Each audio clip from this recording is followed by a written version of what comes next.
High school football fans, we're back. Andrew Ivins, Josh Walfish, Telegram sports staff. We had been talking all season long. Last week we discussed the Big East, but there's another game out there that you've been quietly hyping, North Edgecombe, Tarboro. All season long you've been saying, hey, this is going to be the championship game. Well, it's here, and it is. So Friday night, Tarboro and North Edgecombe for the 2A, or for the 1A Two Rivers Conference. Yeah, no, I mean, this is a big game for the Warriors. They're looking for their first conference title since 2003, and more importantly, they're looking to just gain some respect in the state.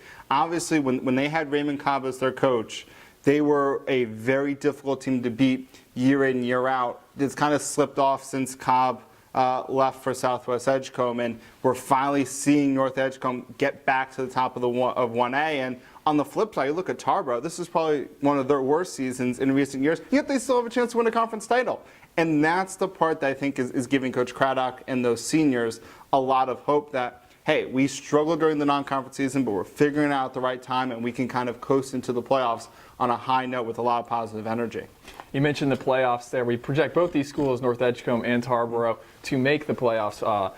This isn't the only game of importance this week in the Twin Counties. I know there's going to be one Thursday night. You're going to be at it. Southwest Edgecombe at Wilson Beddingfield. What can you tell me about that? Well, that game is important for the Cougars because if they want a chance to host a game in the 2AA state playoffs, they're going to have to win. You look at the 2AA, and Southwest is a great team, but that 2AA is going to be loaded with a lot of great teams. So they're flirting with a home game there in the first round. And if they can get a chance to bring a team to Pine Tops, I think that's going to give Southwest Edgecombe a lot of confidence that they can make a deep run in the state tournament. The Big East, we mentioned how there could have been a 5-way tie. There was a 4-way tie last week. Now Operation Chaos, it really hasn't kind of came together, but still there's some important games out there. Wilson Fike, Wilson Hunt, that's obviously the most important this week, and then Rocky Mount Northern Nash, that's also something. But Southern Nash, you talked about North Edgecombe, the first title since 2003. Southern Nash can win their first conference title since 1991. That's before Julius Peppers was even in school. So how do you see the Big East kind of playing out here? Well, I think you mentioned the word chaos, and I think that's still going to be in play. You look at the Big East, only Hunt controls their own destiny. All they have to do is beat Fike, and they're the #1 team in the Big East. Even if, when we expect Southern Nash to beat Nash Central, considering Nash Central has yet to win a game, but they still need help from Fike, and if Fike wins, they need help from Nash Central, and it's going to be chaos. And the game that doesn't impact the actual title race may be the most important of them all, because that game between Rocky Mount and Northern Nash is for a playoff spot, basically. So yeah, you say it's for a playoff spot. We think both those schools will make the playoffs. We did crunch the numbers, but yes, like you said, it would certainly help if Rocky Mount beats Northern Nash or if Northern Nash beats Rocky Mount. We talked about it. Northern Nash, they have 5 losses. Those are all 2 playoff teams. Shifting gears to the Nash Central game, you said we expect Southern Nash to wholeheartedly win. But this is the final game for a lot of Nash Central seniors, and these guys are going to leave. Most of these senior players are going to leave with a 3-29 record.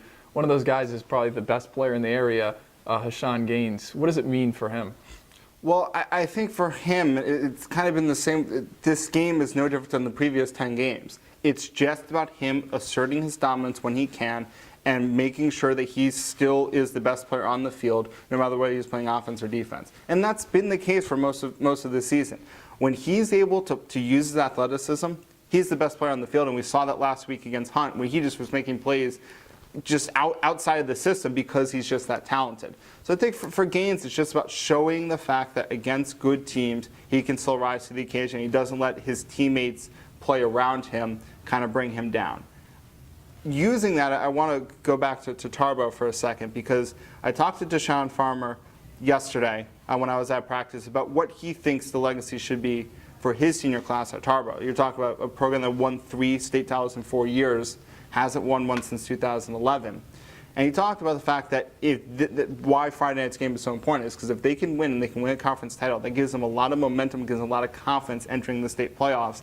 And it feels like if they have that confidence, they have that momentum, they can actually make a deep run and potentially win a state title and kind of cap their senior season off in the right way.